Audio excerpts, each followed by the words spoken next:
Hello, listeners. Yamina here. I'm very excited to have you join us for another Dr. GPCR podcast episode.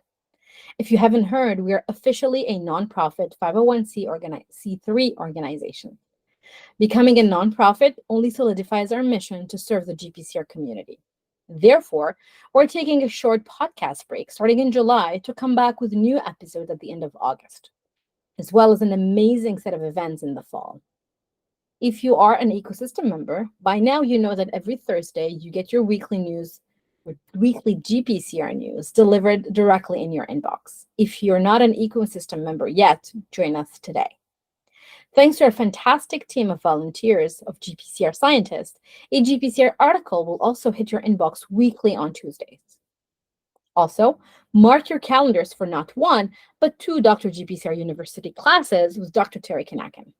The first one is titled Techniques for Effective Lead Optimization of Candidate Molecules, Principles of Pharmacology for Drug Discovery, which will start on Thursdays, September 5th at 10 a.m. EST and run for 4 consecutive weeks for 90 minutes. Then, on October 3rd, an advanced class will start about therapeutic translation of GPCR activity, advanced method for the optimization of candidate selection. This class will run for 5 consecutive weeks, also from 10 a.m. Eastern Time on Thursdays. For both courses, we will be offering 5 scholarships per course to GPCR scientists who live and work in developing countries. So stay tuned. Just a short week after the beginning of our second Dr. GPCR University class in the fall with Dr.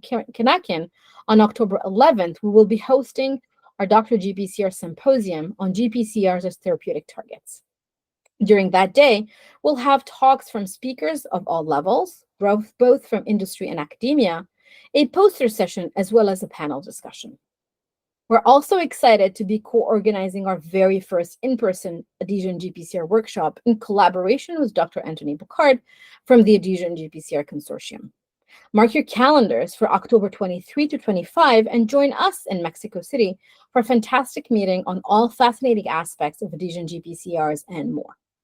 If you'd like to sponsor the Adhesion GPCR workshop, please email us at hello@drgpcr.com.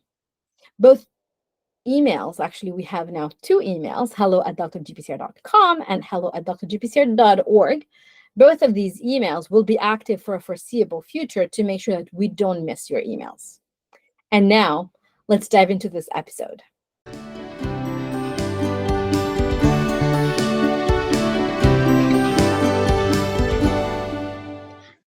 Hello, everyone. This is Yamina from Dr. GPCR, and this afternoon, my guest is Dr. Jacek See, I told you I'm gonna, just because I was so much focusing on saying your name right, and I'm not gonna cut this because people have to know that I do make mistakes whenever I do this. Jacek Mokrosinski, and I got it, or Mokrosinski. There you go. I got it. You know, the number of times people actually butchered my name, I actually recognize my name even in the butchered version because I'm so used to people mispronouncing or misspelling. I know the feeling very well. It's not my phrase. I stole it from someone. I won't even say I borrowed it. I stole it from someone. I always say, I heard it all. Don't worry. However you pronounce my name, I will react because actually that's the fact. Like I already know all the possibilities. I know like different variations. I just react to whatever resembles my name. Yeah, I feel the same. I feel like the names which are not usual, they are not from Anglo-Saxon languages or Germanic languages. Yeah, we just have to get used to that because yeah, that's how it is. But yeah, I'm very pleased that you actually got it. Yes, I had to work on it a little bit, but I did get it.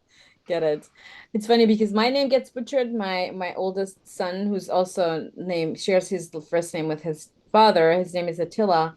And sometimes when I call the pediatrician, they think that Attila is a girl. And I keep telling them, no, it's Attila, 2 T's, 1 L. And it's a he. And I keep telling them Attila the Hun. Although I feel like it's a very simple thing. But then it depends on, I guess, on who you talk to and what country you're in. Absolutely. I mean, to me, the best is the grimace on the faces of people who try to pronounce my name for the first time. Like if you go to the doctor's office, if I see the nurse puzzled and pausing for a couple of seconds, like, It's me. I'm coming. Jacek, thank you for coming. All right, let's start at the Thank you. beginning. How about you introduce yourself? Tell us who you are and what do you do? Thank you, Amina, for having me at this podcast. On this podcast, it's really, really great pleasure and an honor to be a guest. My name is Jacek Mokrosinski. The name, the mystery behind the name, it's a Polish name. I was born and raised in Poland. Grew up there, got my education there, and obviously throughout the education, I got some passion for GPCRs. Otherwise, I wouldn't be talking with you, and I wouldn't be a fan of your podcast, and we wouldn't meet, right? Yeah, so that's me. I'm currently living not in Poland, unfortunately. I'm living in the US. I'm a senior scientist at Novo Nordisk, so I changed from academia to industry. Some would say I crossed the line. I moved to the, Dark side. I'm not gonna say bright or dark side. I think it's still a fun side. And then Yeah. I really wanted to have this conversation with you, and I was very, very honored when you invited me, because I wanted to share this. But actually, industry does great research, and you can explore and you can really develop your passion for science also on the other side. I agree with you. I am also on the same side. Or it's funny because there is, for a long time in the beginning when I started doing my master's and my PhD, when people talked about, oh, industry was the dark side. That's why I was using the term. I think it's the other side of the same coin compared to academia. We need each other. Oh, There's absolutely. different objectives, but science is science, data is data, and having the privilege of working in a fast-paced environment on science that you're excited about, that you can see that directly translates into changing people's lives. I think it's just a privilege to be able to do it. Absolutely. I mean, I'm driven by addressing patients' needs. That's what I keep saying. And I know it sometimes sounds like empty words, but I'm really truly driven by the fact that, I know that I will not cure anyone. I'm not MD. My degree is in basic science. I trained, my master's studies were in biology with specialty in biochemistry. So nothing directly related to the clinical research or clinical practice. But the moment I could see that actually I might be helping those clinicians treating patients understand the disease or understanding the mechanism underlying the condition, or I might be adding my little tiny brick. I mean, it's not anything big, but I'm adding this little component to the whole mountain of knowledge that we need to build before we can treat somebody or treat some condition. This actually made me really, really driven to do this job and to pursue this line of research, because I realized that GPCRs are so connected with the clinical aspect of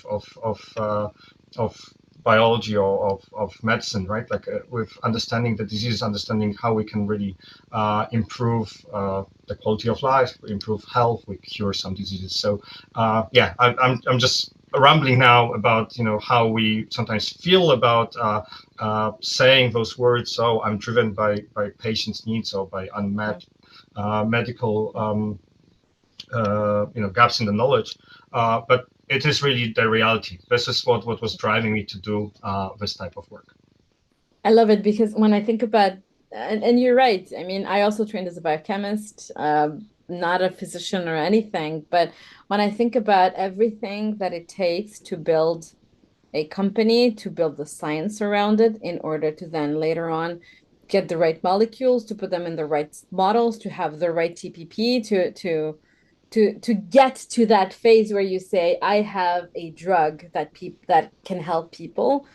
It takes a village. And I think we're Oh, just part of that absolutely. village. Oh, absolutely. It takes a village. And honestly, I don't know, maybe some other academics might say that they know how this works, but my eyes only open when I actually cross that line, when I join industry. I realized that whatever I was taught on those theoretical courses about the drug discovery process, about commercialization of ideas, it was really scratching the surface. It was not going any near And there are so many other disciplines or so many aspects of the process of like so many kinds of research or experiments you need to really deliver before you can even think remotely about something being a desirable target. Or like you mentioned TPP. Like I don't think as a PhD student or postdoc I knew what TPP stood for. No, not at all. Like now it's my bread and butter, right? Exactly. And it's funny because I recorded actually Saturday night, which was Sunday morning in Australia, a third episode with Dr. Arthur Christopoulos, and he was talking about TPP. And then he took a step back and he said, well, TPP stands for product profile. And I said, well, I didn't know this until I actually ended up in industry and I had to Google it, because Yeah. you don't but it's I think academia and industry are complementary to each other. It's two different worlds, and in order to appreciate both you have to spend time on both ends of the spectrum. Yeah, I couldn't agree more. I feel like it is really such a fruitful experience for me. And I don't think I'm settled in my career. I never can say that we are settled. At least my experience proved me wrong every time I was thinking like I knew what I wanted to do. Next month something was coming and it completely changed the trajectory of where I was going professionally. There's lots of those turning points in my CV that I can easily talk for hours about and give some advice based off that to whoever is seeking some advice on their career. Literally just don't plan or like be prepared for any surprises. But as you were saying about industry and academia complementing each other, I feel like we both do such an important piece and each has a very important part to fulfill, to really deliver. And like my realization about what drug development was taking, like the whole process of clinical development, no academic lab or team or even whole faculty would be able to lift it without the mechanisms, the processes, the whole machinery that industry has. Because the regulatory side of things, the clinical side of things, it's so complicated. But even going sort of step back and to the basic science, one thing I realized almost immediately, I wish I studied more pharmacokinetics during my education because it's such a fundamental thing. And I realized like this is really the make or break point for every single early project. It's like, what are the PK properties of your molecule? Like, Exactly. what can you tell about it? This is like the first really proper threshold when you go from this kind of more academic-like idea. Oh, I have this cool receptor, I have this cool compound. They all work together. They do this fantastic thing in a cell or animal. But then you ask, okay, how quickly is it metabolized? What's the How administration stable route, is and it? so on? So how stable is this? What's the biophysics of that? Like what are the properties? And we so easily forget about it because we are so excited, and there's nothing wrong about it. Like when we do academic research, we're so passionate about our discoveries, we're so driven by those, and we really get so excited. One thing I had to learn in industry is like how to temper my enthusiasm and not to be disappointed. Not for the sake, okay, there's no excitement. There's plenty of excitement. There's lots of really cool things we're doing. Don't take me wrong, but it's really like how to be prepared for someone coming to you and telling you no. And they often, if they are seasoned in industry, they will skip the explanation. And I was always asking, why? And the why coming obviously from academic training, because that's the primary question we ask all the time, like why this is working, why this experiment worked this way or the other. It basically was my learning curve in industry, how to really get to know industry and what the processes are. And I've been there only three and a half years, and I'm still learning. Believe me, it's still a long journey ahead of me. There's a bunch of learning to do. Let's go back to the beginning. Did you always know you wanted to be a scientist? I kind of had that drive to experiment. I think it's partially because of my mom. So she was a scientist. She was a chemist, but she was not a chemist in the usual sense we know it. Actually, her specialty was food chemistry. So she Interesting. worked at the technical university, and she was a lecturer. there, and she was teaching at the Faculty of Food Chemistry, which is you would think, okay, what food has to do with chemistry? Actually, it had a lot. Lots. Her specialty was freezing processes, and that's actually what she would do. She would study, what biochemical changes were happening to food, to specific types of produce or meat or whatever they were doing. I think she mostly studied vegetables, so it was primarily fruits and vegetables. What was happening depending on how you were processing food through the freezing process. But she was also very closely, and there's a joke in my family that, and I still don't know if it was because of me or because of my sister, but apparently during one of her pregnancies, she was not able to taste her own product that she had to produce for her thesis, which was a beer. She had to brew her own beer because actually one of her projects was in the department of fermentation. And again, they were studying what chemical processes are happening during the fermentation process. Or other examples were like sugar production and so on. So, when I was a little kid, 10 years old, 12 or whatever the age, but I would often actually go with my mom to her office, which was directly in the lab. Actually, her desk would be in the lab, and I would just see all that equipment. I would see all those tubes, those machines distilling things, and I was like, just glaring at that. It's like being fascinated by different colors, different smells. Obviously, as it is associated with chemistry, you have all the reagents in the lab. They create this specific aura around what they do, because to a kid it is mysterious. So I kind of always felt, oh, this is what I wanted to do, but I didn't really want to follow the footsteps of my parents. Both were engineers. I said, like, no, I'm not gonna do that. I was really driven to do something environmental. I loved all the aspects of ecology and environmental protection, and this is what actually was driving me during my early years, in my end of primary school and during high school. That's what I would actually be passionate about. But still, I like the experimentation component of that. I like when we were going to some local park and we were testing water for pollution. Like we were doing this as an extracurricular project, and this was something like really, really excited me. So I thought that when I went to the university, when I decided I want to study biology, I thought this is what I'm going to do. But the breaking point came when I had to study all the names of the plants and animals in Latin, all the systematics. I failed miserably, and I heard, oh, you cannot pursue career in ecology if you don't pass basic botany, basic zoology. Yeah, it was hard, but there was always this chemistry thing in my head. There was always this fascination about the bubbling liquids and colorful fumes and everything. So biochemistry was the next obvious choice, and I was fortunate enough to come across people who basically showed me, oh, this is also cool. This is actually probably cooler than your desire to be an ecologist. And this is how I ended up doing biochemistry, and then the rest is just the history. History. I love it. I love it.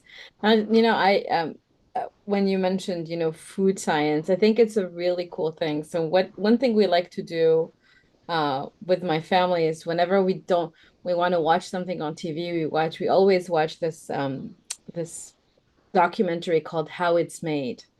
And I always loved watching it, even as a teenager. This thing is super old, and there's still episodes. And every time they would make some foods or something, I always thought it was really fascinating. Not only the fact that it's mass produced, and they have all these robots and these machines and these things go super fast, but the fact that oftentimes they show labs and they test the product and they taste the product. And there was this, I think it was I don't think it was How It's Made, but it was about the Cadbury chocolate factory. It was right before Easter. And so there's this machine where actually you get to chew the chocolate, and then it takes out particles. You breathe into it while you're chewing, and it analyzes your reaction to it and the products of how that a chocolate mix decomposes in your mouth. I just thought that was really, really, really cool when you think about it. Of course. I mean, I love this type of shows on TV as well. And then I think this is the experimenter in you, right? It's like Yes. it's the nature. Like I want to go to the bottom. I want to get to the bottom of this thing, like how it's produced. And what you test upon is also the surprise that comes often watching those things. It's like how you make chocolate or how you make the Easter egg, right? Like it was Yeah. Cadbury. So Yeah. let's stick with the brand. Um, you don't realize that the mass production is very different from the how Yeah. things are made at home, like how you Yes. cook things. If you were to make let's say chocolate fondant for Yeah. some dessert in your own kitchen. But I kept saying to my student when I was working at the university, or I keep saying this to my colleagues, lab is not far from the kitchen. Like it Yeah. is really the same. You know, Yeah. it's not just the recipe, but here and there are recipes, there are certain protocols you follow, but the things you do, the types of reactions, the type of processes, it's the energy in, energy out, it's ingredients in, ingredients out. It is very, very similar. You can draw so many analogies, and I feel like what helped me always to enjoy science is really to see it this way, that cooking is a creative process, right? Like we make Yes. ourselves happy because we make some food, we share it with others. I feel of the lab the same way. It's a creative process. We experiment, we come up with something, whether it's a new protocol or it's an outcome, it's a result, or it's a product. Like if it's something more engineering, then you actually might invent something. Yeah. Same in our research, in pharmaceutical research, you might come up with a new molecule. It will be an inventive step. You actually might have some IP rights. Not my field. I'm not a chemist. Even my department is actually called chemical biology, and my colleagues tell me that actually I'm deeply aware I'm a chemist, which I would fail any chemistry exam now. But yes, I always feel like there's huge analogy there, and the same thoughts or same kind of process of thinking of approaching it Yeah. applies to both. Yeah, no, you're right. You're right. I think, yeah, you're right. I think that's the experimentalist in me that likes to check. And interestingly, in this Cadbury, and then actually after this, I'm going to stop talking about chocolate. They showed the mass-produced one where they have one recipe and it's the milk chocolate. But they had handmade white chocolate Cadbury eggs that they manually mixed and they poured it and they put the two parts together to have the eggs. And it was this whole process. And I kept watching the process that kept failing because it was manual. And I was like, come on, don't you have a contraption that allows you to put both ends properly together to have the egg and then it doesn't fall apart? But again, to your point, it's the experimentalist in me. I was already thinking about some kind of a plastic contraption that you can use and make this more efficient. But you see, you already had the solution, but you wouldn't come up with that if it wasn't for the try and error process. And Yeah. that's another thing I keep saying to other people that I work with. Experimentation is also very important. It's not just about following the process. It's not just taking a recipe. If you open a Michelin star chef cookbook, you will not be able to cook it if you don't know how to hold the knife and how to really chop the onion and how to not cry when you do that, right? Yeah. And there are tricks for that. And you only learn hard way. Oh you yeah. Yeah. and I feel like sometimes we miss that. I'm afraid in this era of fascination with AI, and I'm not saying AI is wrong. I mean, don't take it this way. But I'm just saying there are certain things we cannot replace true experimentation with. There's a value from trying. There's value from attempting something, and there's some knowledge that you build by doing things. It might not necessarily be the actual result of the experiment. It might not be that graph that you put into your paper or report or you put into your drawer. Most of the Yeah. situations it ends up there. But it is what you learn on the way. And I feel like I was blessed in my career that I was given enough time and enough resources to actually try and fail, because whatever I learned through that. I learned by basically trying over and over again, and it pays off. I mean, I look at myself now and I do certain things in the lab, and I look for the microscope, I see some cell, and I can instantly think, okay, probably it's one of those 5 things that I can think of now that went wrong. But I wouldn't know if it was for the 15 years of looking down that microscope and seeing those things and realizing, oh, I screwed something. No, I agree with you. And it's funny because let's take a moment to say that we first met in person in March at the third GPCR Targeted Drug Discovery Summit. And actually, one of our lunch conversations was about the experience that you get just by looking at your hex cells and how they reflect the light from the microscope when you look at them, and you can tell. And you must have killed, just as I did, a bunch of cells before getting to that point where you look at them and you can tell what's good and what's bad, in that sense. Oh yeah. So let's go back again, and maybe you can walk us through your work after you completed your degree in Poland, you postdoc, and before coming to the US. But I'm curious, we've talked a little bit about, you mentioned advice. So maybe if you can give us some lessons learned along the way while you talk to us a little bit about your career.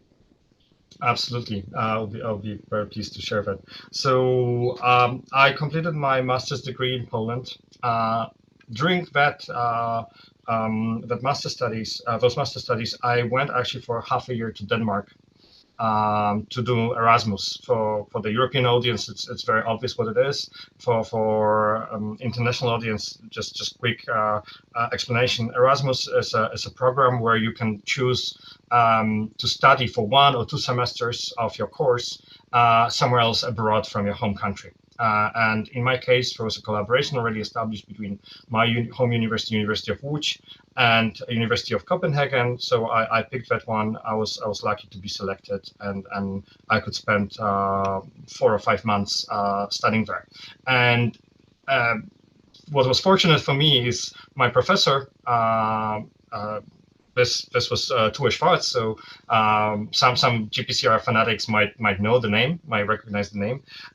He said to me, Let me stop you there. Might, of course. No.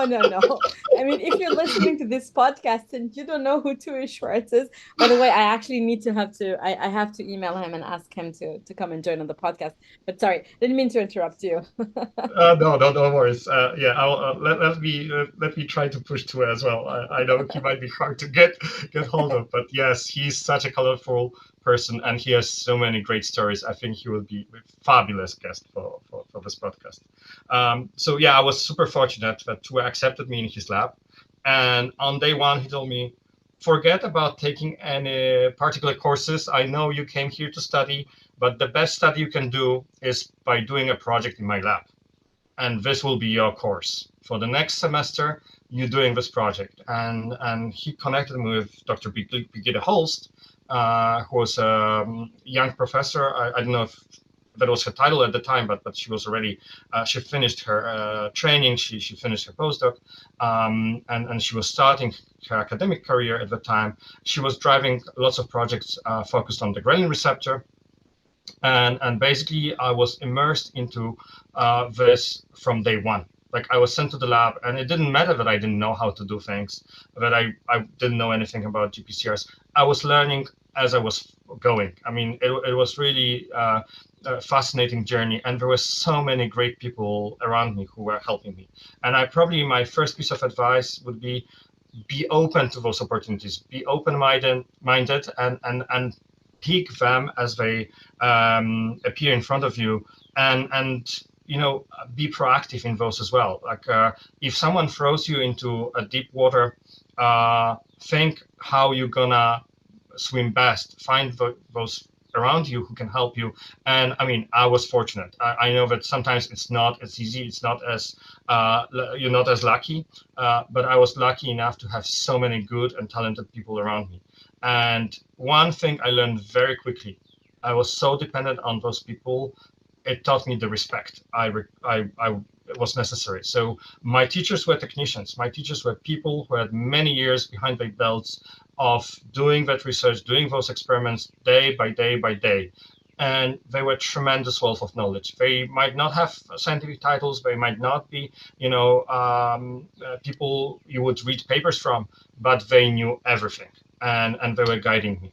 So that would be my first. And my second, sort of on the same theme, my second advice would be ready for a change. Be ready for the things when they turn around. And this was the case. I finished my PhD. I completed my first year of postdoc. I was planning to actually stay in Denmark and continue, but there was lots of unfortunate events happening.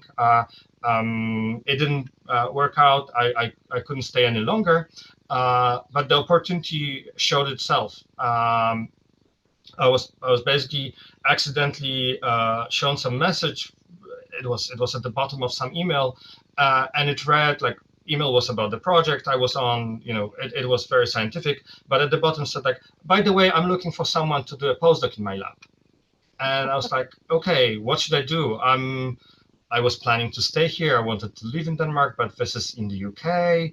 What's next? How do I react to that? And I went to tour, and he looked at me. He's like, "What are you thinking about? Just try. Just do it." He encouraged me. It's like, "You will be perfect." And let me talk to that person. And that person was Sata Faruqi.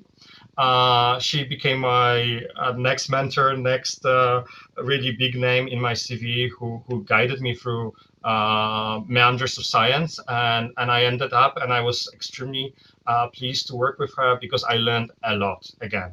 And same thing happened. There was another pivot in my career. That's how I ended up in industry.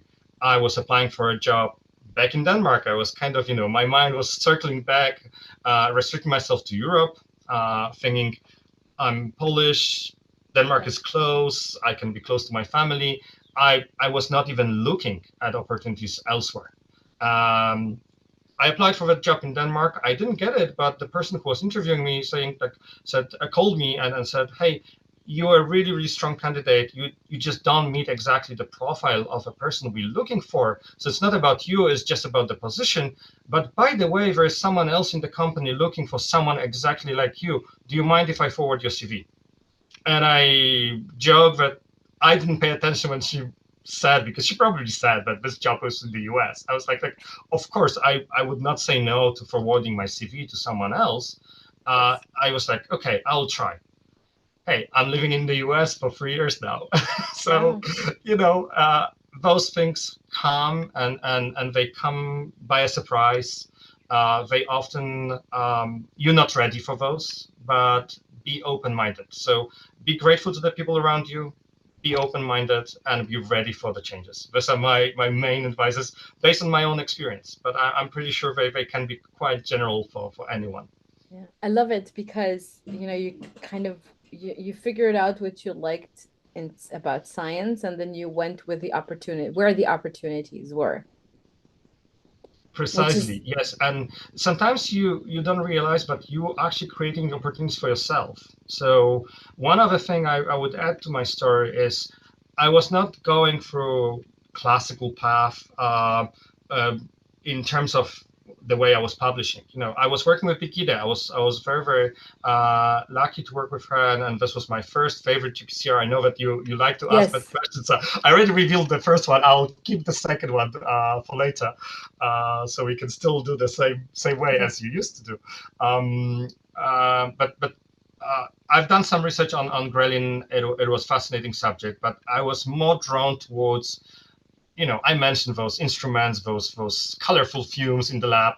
I like the process. I like how things are done. I was not so drawn to the actual target and kind of studying the specific target biology in depth. Yeah. I liked how the process was working. And this drove me to actually a project that I was doing still in Tua's lab, where he actually needed that. He needed someone to modernize the methods we were doing. And this is what secured me the job in Sadaf's lab at Cambridge. She needed someone who was technically skilled, who knew exactly how to approach different GPCRs. So I was ready to jump from ghrelin to something else, and there were multiple ones. There was not just one. I was not so hyper-focused on just one target. And this made me able to immediately join her lab. It was not a GPCR lab. It was genetics lab. It was really very, very clinically oriented group of people and research program. But they needed exactly someone who could immediately from day one take a target, take a receptor, and study it, and knew how to do it. And I feel like we have to be mindful of creating those opportunities, being open to also seeking them, and basically, doing kind of soul searching and thinking, what really excites me? What's the driver for what I'm doing? What really is my passion? And it doesn't have to be as classic or as standard as others might be doing. It's not always the best recipe to just copycat. I agree. I mean, everything you said resonates so strongly with me as well, because for a long time I didn't know what I wanted to do. And I kind of followed in the steps of, I did a master's, I did a PhD, and I did the master's because I wanted to work in the lab. Then I did the PhD because it allowed me to continue working in the lab, but also it allowed me to teach. And then I did the postdoc because I wanted the first one at least, because I wanted to live in New York. But it took a while until I kind of found my footing. And Dr. GPCR, this podcast, what we're doing right now is what I truly very much enjoy doing. And what I realized is that whenever I do work that I like talking to people or talking about science or reading papers and having conversations, I feel in my element and it doesn't feel like work. And I wish I knew that I've known that previously, because maybe we wouldn't be here, maybe, but maybe I would have gone into a different detour, you know? Yeah, I mean, I completely resonate with what you just said, because I feel like there's a very thin line between the passion, the hobby, and work. It's like it's hard to really say where is this border. Like I love what I'm doing. I think a lot of people in the GPCR field, because it's actually quite a nice field. It's a nice bunch of people. I mean, I told you this in person in Boston when we met Yeah. at the conference, but I will repeat it in public here in your podcast. I'm a big admirer of what you're doing, because you're actually building community. You're putting you're making connections between us. You're allowing us GPCR fans, to really share this passion, share this excitement, and share our stories. And also you create this resource platform for us, where you're actually sharing things that we would struggle finding because of basically no time. There's never enough time in a day to read all the papers, and you just give us this on the platter. So thank you for that. I'm really grateful for what you're doing, and I'm so pleased to hear that this actually gives you fulfillment, that you're happy in doing that. And I feel like this is very important, that the job is not just 9 to 5. It's not like going to the factory that we hate. I mean, this is actually what my master's supervisor told me. And we had this discussion very early on in my career. She would say, this is not the factory of screws. You're not going to an assembly line. You're a scientist. You have to have a creative mind. You have to actually think, and you cannot turn off your mind after 5. You cannot say yourself, switch off. You have to switch off every now and then. It is really important for your sanity. And she was warning me about that. And I still struggle every now and then about, like, Yeah, I do. giving I do. myself proper holidays, right? I sometimes I dream about things and I wake up in the morning and like, of course, and it's just, and I tell myself, oh, it was such a simple thing, but it's been 5 days that I've been thinking about the thing. Yeah. But But yeah. it's the creative aspect of our job. It is the fact that we have to be ready for an unexpected moment when this thought comes to your mind, and you just need to be receptive, right? So I know it is hard, and we're talking a lot about work-life balance, but this doesn't negate the work-life balance. It's not against, like, we're not supposed to work 24/7. I think we are just fortunate if we can have a job that is so pleasure, and it gives us that joy. No, I agree. I think if I were to put it in kind of a step-by-step process, one would be figure out what is it that you like, learn those skills that you need to do what you like, and then find a job where you do the things you're good at and that you actually like. That doesn't mean that you shouldn't be learning new things, but being able to kind of know yourself and marry that with what your day-to-day looks like, then it won't feel like work. Yes, it is work. Yes, it can be stressful. And yes, you shouldn't be working 24/7. But at the same time, when you're in the deep end of the pool, to go back to your analogy, you know what to do because you've done it in a different pool. Yeah, and I would add to that. I mean, you captured it already, but just to phrase it, also know your strengths. Know what you're good at, Yes. because if you utilize your strengths rather than your weaker side, I'm not saying your weaknesses, but your less enjoyable things in your personality or in the way you work, in what you want to do, then actually your work becomes joy. And obviously, I know it's not easy to find that. This is a unicorn, this kind of jobs, but they exist. And if you put some effort, you can actually create those for yourself. And you just need to be open-minded. One other piece of advice, I keep forgetting about this one because now it kind of became obvious to me, but I think especially us meeting at the conference, it's worth mentioning and strengthening here. Remember, build your network. Really don't close it. You would not tell, but by nature I'm an introvert. I love my bed. I love, staying there and reading something, not sticking my nose out of my house. I'm not naturally drawn to people, but people who work with me, people who interact with me, they would say something to the contrary. It took me a long time to really learn that and realize how important it is. Um, Apparently, according to some of those psychological tests that you sometimes do, like the personality things, one of those psychologists, when she was doing the test with me, she told me that I'm an extrovert. But she said, this doesn't mean that you're extrovert by nature. It means that you get energy from interacting with people. And I would agree with her about this definition, that, I'm an introvert by nature.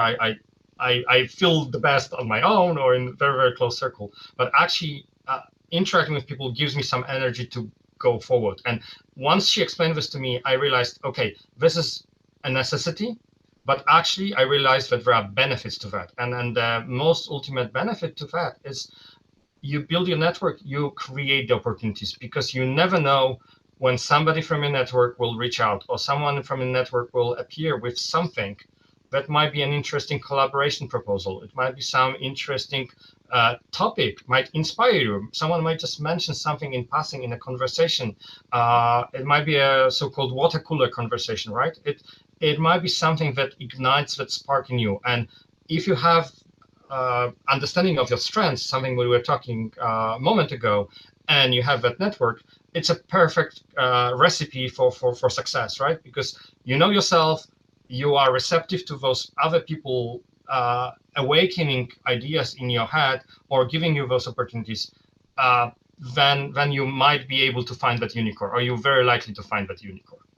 No, I absolutely agree with you. We keep on agreeing, and you can't tell. At least I hope the audience. I'm pretty sure the audience can tell that we exchanged messages on LinkedIn. We missed each other at the Discovery on Target last year, and we just met for 3 days for the first time ever this year.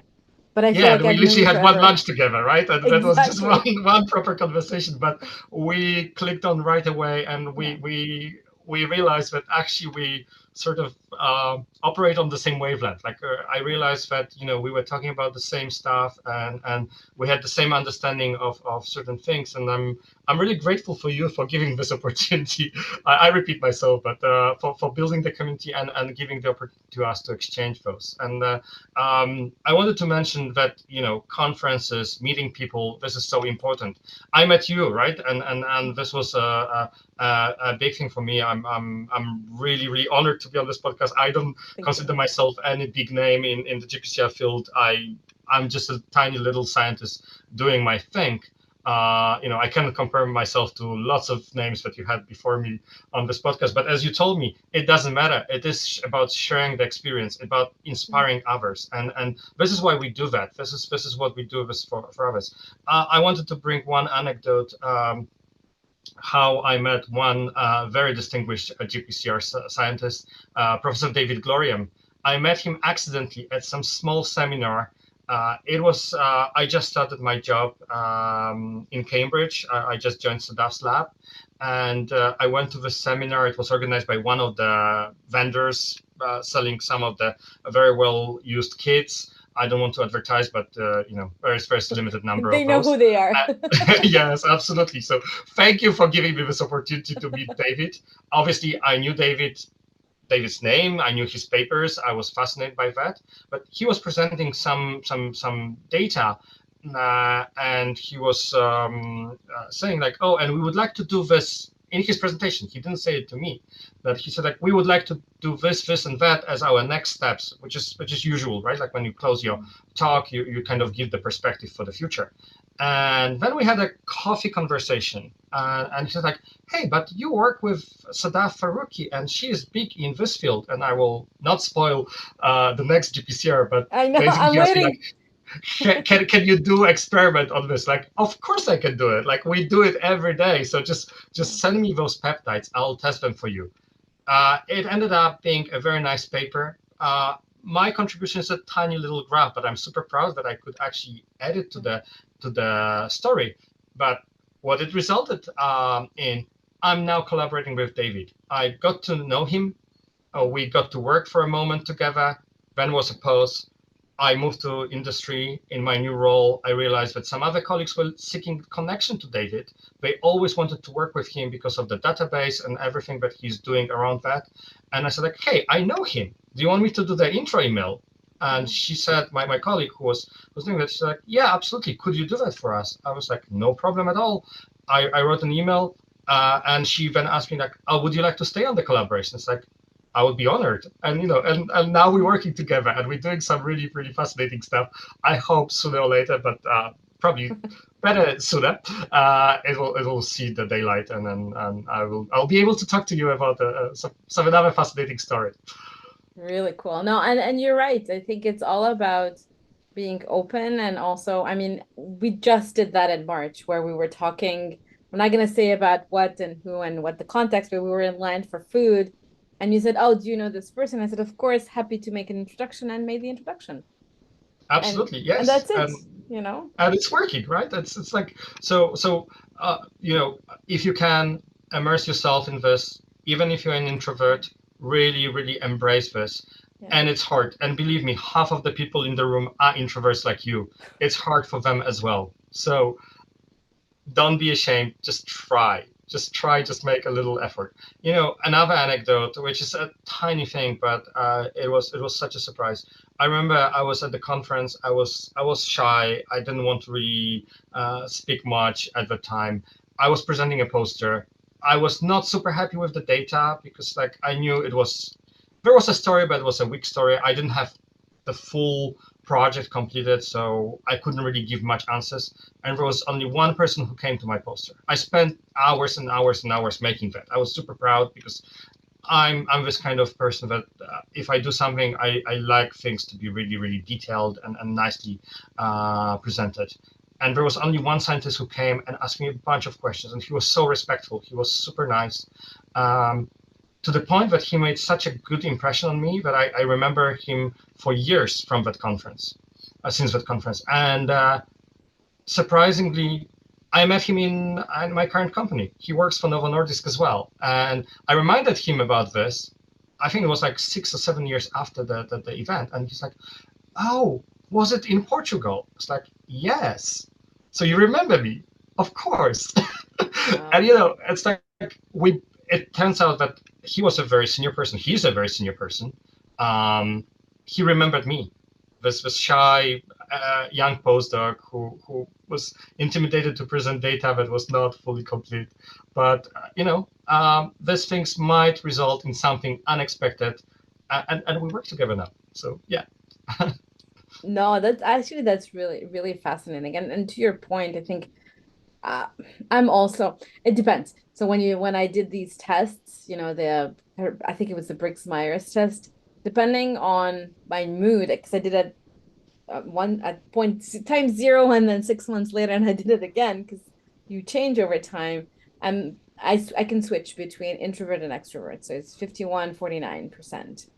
But it's, I think, all about the mindset that you go into. So you're right, getting ready for the way I prepare for a conference is I go through the program.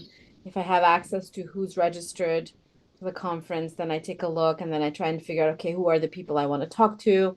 What are the posters I want to go to? And then when I go to these conferences, I'm ready. I'm mentally ready to be open and extroverted and being able to have these conversations. That doesn't mean that at the end of the day, I just don't want to talk to anyone because it's so draining, but I can have this I don't want to call it a game face, but this go face of I'm here, I'm talking, we're having a conversation, and then I can switch to my introvert side where I don't want to talk and I'd rather walk in the forest, or take a walk on the beach and just clear my mind. It's this balance, but it's important to be able to have conversations and talk to people. Totally, and you can prepare yourself, as you said. You prepare yourself. You look for the program. You check the names. If you're really so scared, or maybe you don't have the opportunity, you cannot travel. There's budgetary restrictions in your lab, or your boss is not so keen on you spending time outside of the lab. I feel like I know COVID did lots of different things to lots of us, but one thing it changed is how we interact with each other, and how many opportunities we got online. So if you're really intimidated, use that firewall, use that opportunity, listen to some talks, listen to some of those conferences which go online, which maybe they post them later on YouTube, or some other channels. Come to the Try to find ecosystem. that. Exactly. Use DrGPCR.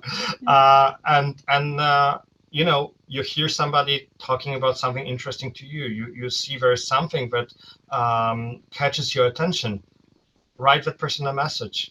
Maybe catch them on the chat, or maybe write an email. Search them. Find the connection. People are so likely to answer your emails. Just before we hit recording, we were having like a warm-up chat about one professor who is very close to both of us, and we were talking how approachable he is, how likely he was to give us help when we needed it with some personal matters. People are extremely happy to answer your emails if they know what you're asking for, and if you do it in the right way.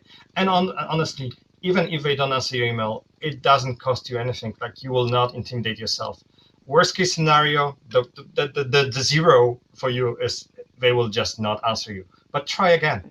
And really, if direct contact is not for you, you can also try other channels. So really build the network through whatever means you have. No, I agree. I agree. And I think it's also about, being mindful and respectful for the other person's time. I think there's ways where, if you need something, you're not, and I'm without going into details, but if you need, for example, a reference letter and you ask for it, you can tell the person, I'm happy to provide you a draft. People are going to be more likely to say sure if they write a draft, because that shows that you value their reference, for them being as your reference, but also you value their time, and you're able to speak about yourself in a way that you can help them help you.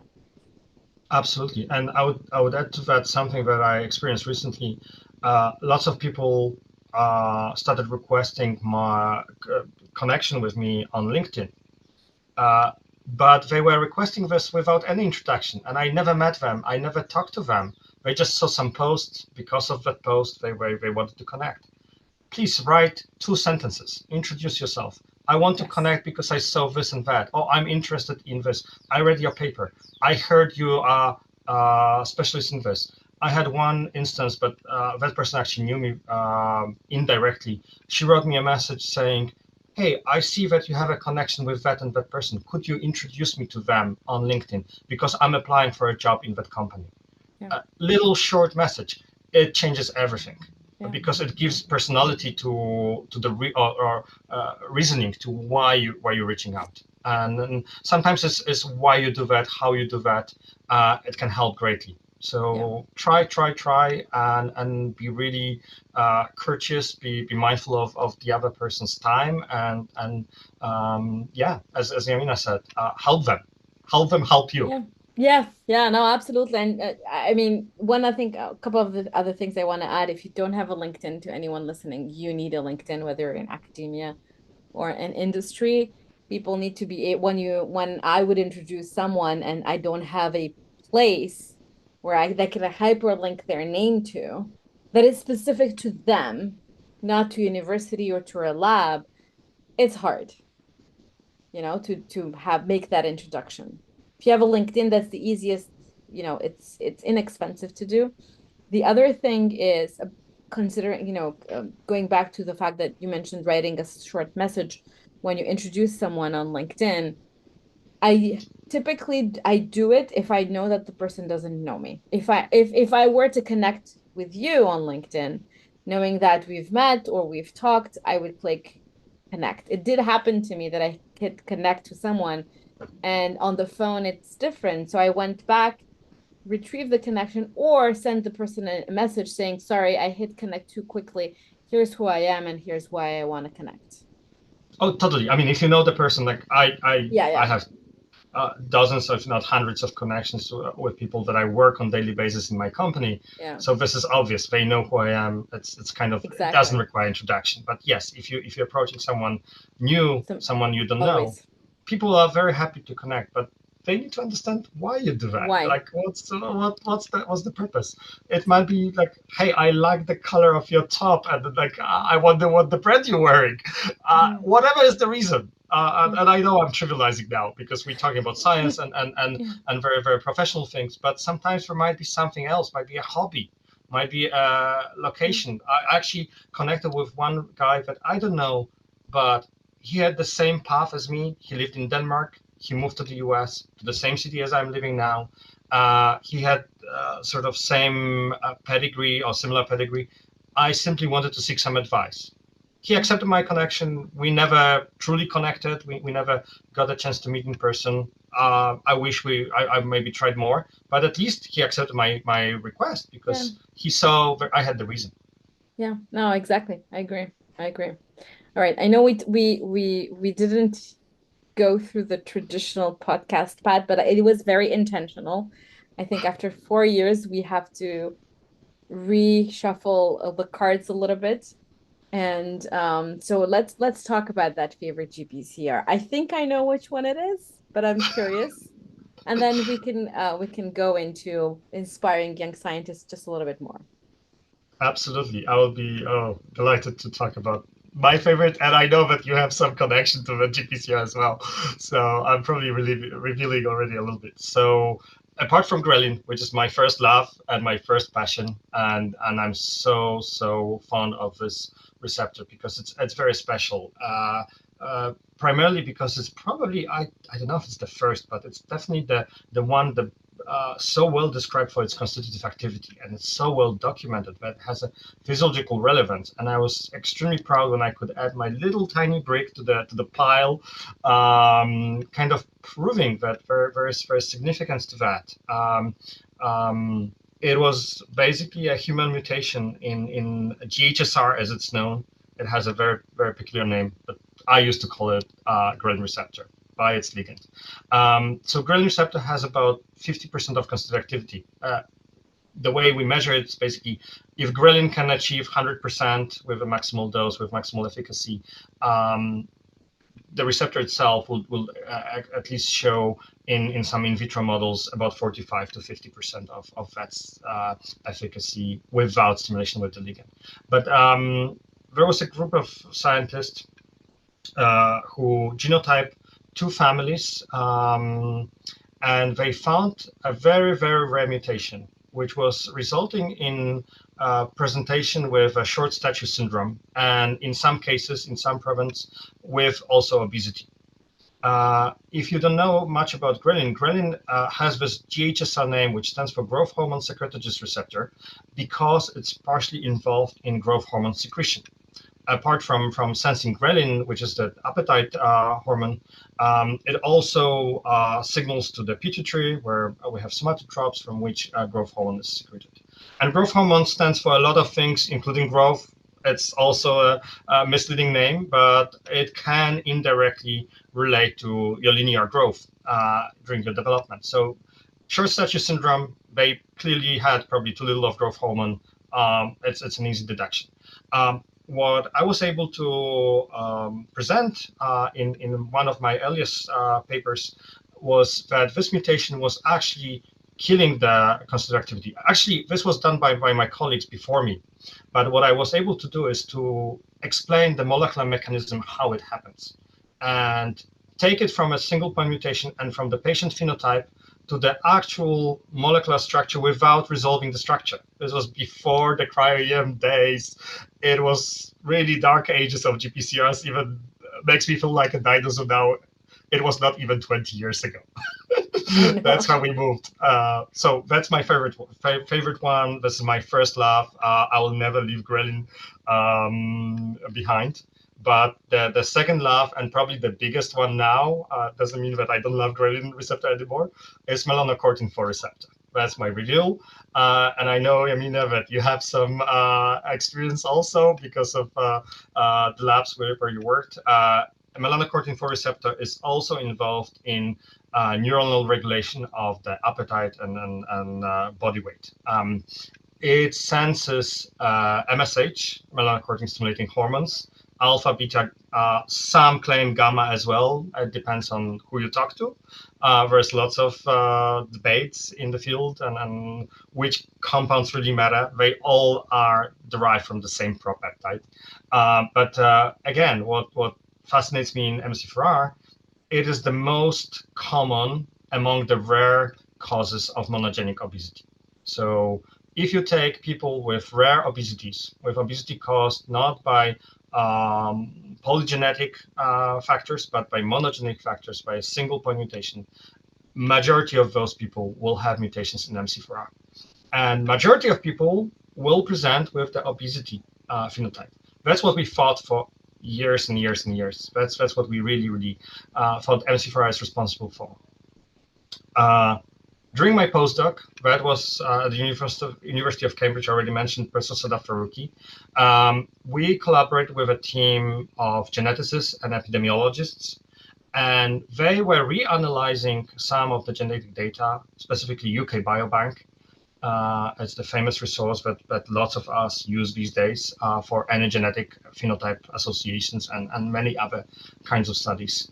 And they realized that there's a strange correlation between some slightly more common variants in MC4R and lean phenotype.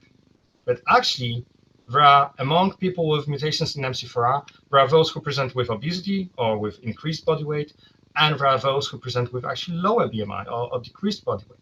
And Sadaf came to me and said, like, hey, can you look at this? We kind of heard about it. We never really proven this properly. There were some papers before mentioning that there is something peculiar going on, but the question is why? And Sadaf has a perfect anecdote. She actually says this during conferences, and I love her for that because she's very honest. I had this moment when I came to her office with a piece of paper with a graph on it.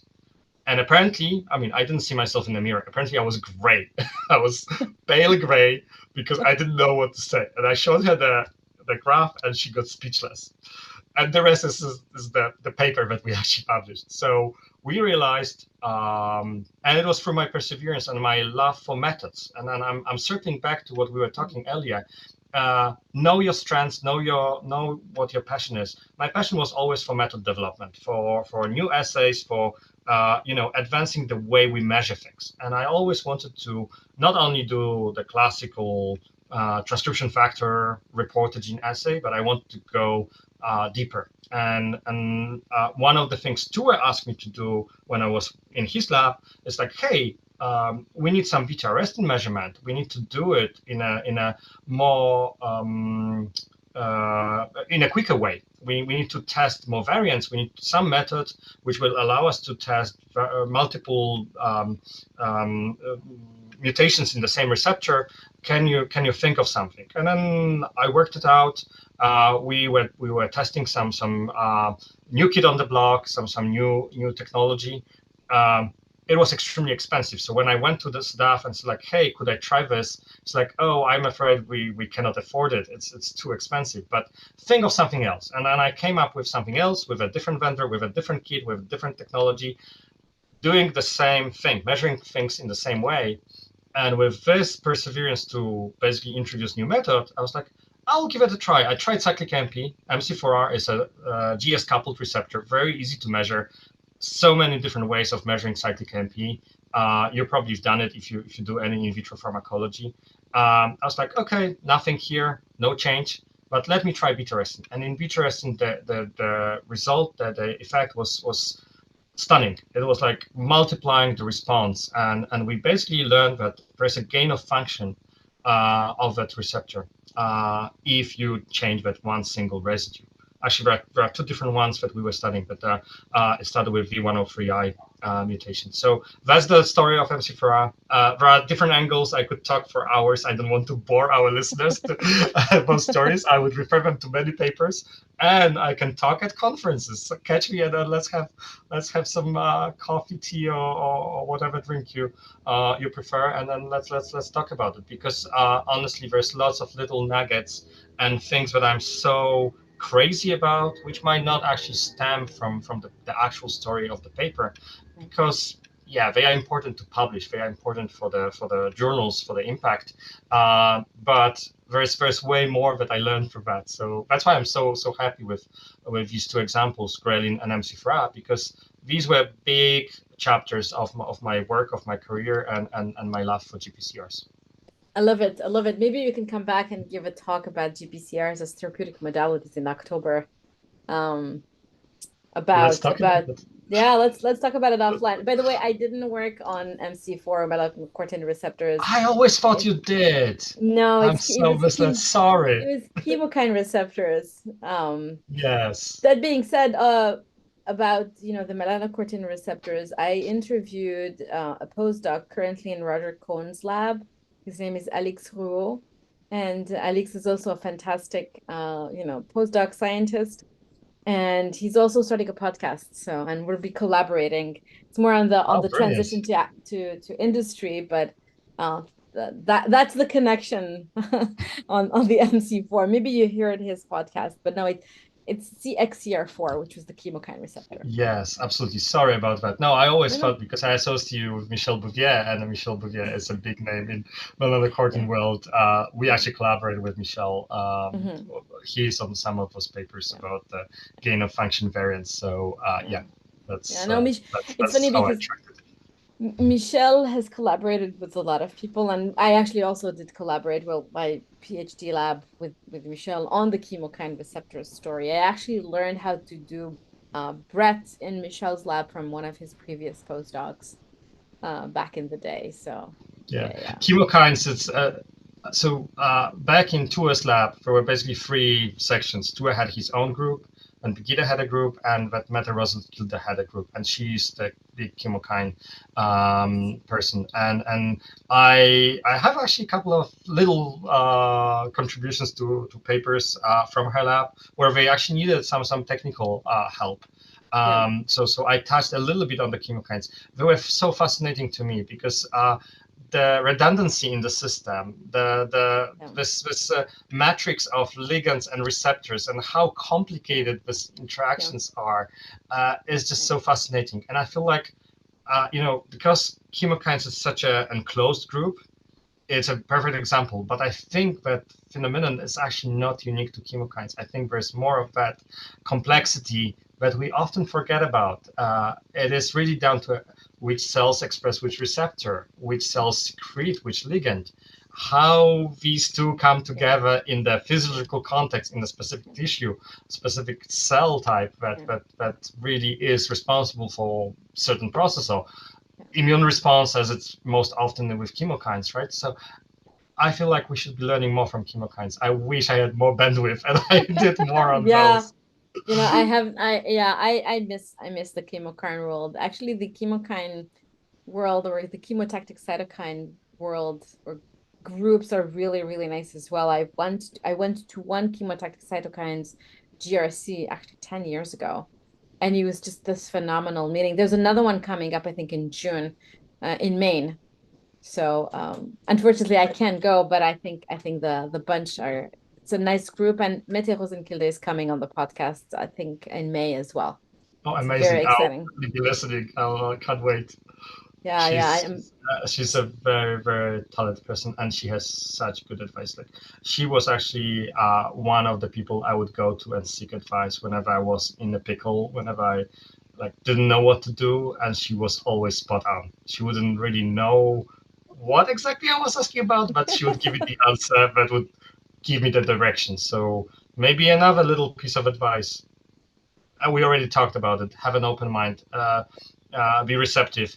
Be receptive also to some advice, right? And Yeah, and yeah, it might not be the thing you want to hear, but some wise people around you, and yeah. they will be not shy to tell you. No, I agree. I agree. And she's wonderful. And we've scheduled this months ago, I think 6 months ago, or 6 to 8 months. And I'm very excited to have her on. And I really enjoyed being in that chemokine world Absolutely. very No, much. no, Very she's much. fabulous. She is. All right. Top three aha moments that you had as a scientist that shaped your career trajectory. We touched upon these. We kind of said that, but I would say I'll circle back to some of the stories I already mentioned. So my first aha moment was definitely with the ghrelin receptor. And I spent already months, if not years, studying those different mutations. I made over 100 of different point mutations in that receptor. I kind of became a machine producing receptor variants, and I kind of loved it. I love designing primers, doing all the PCRs and everything, but it was kind of leading nowhere. Like whatever we tried, we found that this mutations forming some salt bridge because it was a change from alanine to glutamic acid. We thought maybe there's some polar partners around. Nothing worked. We did some cross-linking type of studies. I mean, not in a true cross-linking sense because we're not forming covalent bonds, but we're looking for interaction partners. Nothing was really working. Nothing was proving any hypothesis we had, and we kept asking. It's like it was leading us nowhere. And it was one late evening. I know we talked about work-life balance. I was a PhD student back then. I give No myself an such thing. excuse. Yeah. There's no such thing as work-life Yeah, balance as a PhD. precisely. I mean, there should be. I think we have a lot to Yes. correct in academia, but Yes. it was an enjoyable moment. And you know what? I was playing with some bioinformatic tools, and I was submitting those different sequences of different variants to a secondary structure prediction tool. And it was some very, very simple, nothing sophisticated. I was not generating any AlphaFold. I mean, remember, this was a long time before we even at cryo-EM used to the extent we do it now. Um, it was JPRED, I believe, from University of Dundee, if I'm correct. Forgive me if I misspoken here. We can always correct it if by any chance you remember it, you can just send us an email and we'll correct it in the end. But this was the aha moment. Late at night, I got these two predictions, and they differ so significantly. These two, wild type and the variant. And I said, okay, there is something to the secondary structure of the receptor. And I dwelled on this hypothesis. I looked into that, and it proven itself that we were right because we then built other mutations artificially. We constructed things which were doing exactly the same. And in Rosetta predictions or in experimentation, they were giving us the same phenotype, in vitro at least. So, sometimes a moment of excitement, a moment of some random search might lead you somewhere, and it was completely unexpected. Nobody told me, oh, try this, try that. I was just like sort of What out if of desperation, out of boredom, I was trying, and it was that big moment. That was the first one. The second one I already said, my pale gray face going to Sadaf's office with a single graph and showing her that piece of data. And I would say the third one was it was back during my PhD. Um, I would say maybe it's not such an aha moment, but it was a moment which turned a lot of things in my approach to doing research. Um, it was a kind of a warning. It was nothing, warning in a professional sense or in kind of strict sense. But I was doing a presentation and I was quite confident. I was presenting data, and someone, I'll not be mentioning names here, but the person who did it knows that, and I'm extremely grateful for this. Gave me a piece of advice, pulled me to the side, and said like, "Hey, you're doing great job. You're really presenting nicely, and I really commend you for this. But be careful not to be overconfident, not to oversell things. Be careful because people believe you, people trust you, and it might be misleading. You might actually fall into a trap of your own doing." And I was like, oh my goodness, I didn't realize that. I didn't realize that, being confident might not always be the right thing. And I was working on that confidence. We talked about introvert, extrovert conundrum, and how you sometimes need to push yourself. And I always had to prepare myself post presentations. I had to push myself for doing things well. But it can be a double-edged sword. So this warning in inverted commas was a very important moment in my career, because it made me realize, okay, I need to be confident, but I have to be careful what I say. I have to be careful what I present. I need to be careful how I sell the data, because you need to stick to the data. And whenever, and it sounds like a slogan, but again, we hear over and over again. But yeah, we need to be really mindful of what we deliver, and stick to our strengths and to our knowledge and to the facts, and not be over promising and overselling. I agree. The data is the data, and then I think you have to build your story about what the data actually says and what the data actually supports, and not at any given moment say some things where you don't have the data to support it. Absolutely. And don't be shy to say, I don't know. Yeah. It's better to be true to yourself, because then you're not gonna cause harm. Honesty is really such an important thing in what you do, especially in science, because so many problems come from people trying to bend it and stretch it and force it. There's no need in that. People will respect you if you tell them, I'm sorry, I don't know. Actually, you don't have to be sorry. You just say, I don't know. Yeah. And you show strength, you show maturity. Integrity. And you show integrity. Yeah, I agree. With these words, I want to thank you for joining me on the podcast. I had a lot of fun discussing. I hope you did too. Oh, it was a blessing. It was amazing. Thank you, Amina, for hosting me. Thank you so much. Don't go anywhere. I'm going to just stop recording. Thank you very much. Thank you. I need a favor. Please share the DrGPCR University program with your friends and colleagues, especially if they live and work in a developing country. Please subscribe to our YouTube channel. Many of you come back to watch our videos, but aren't subscribed.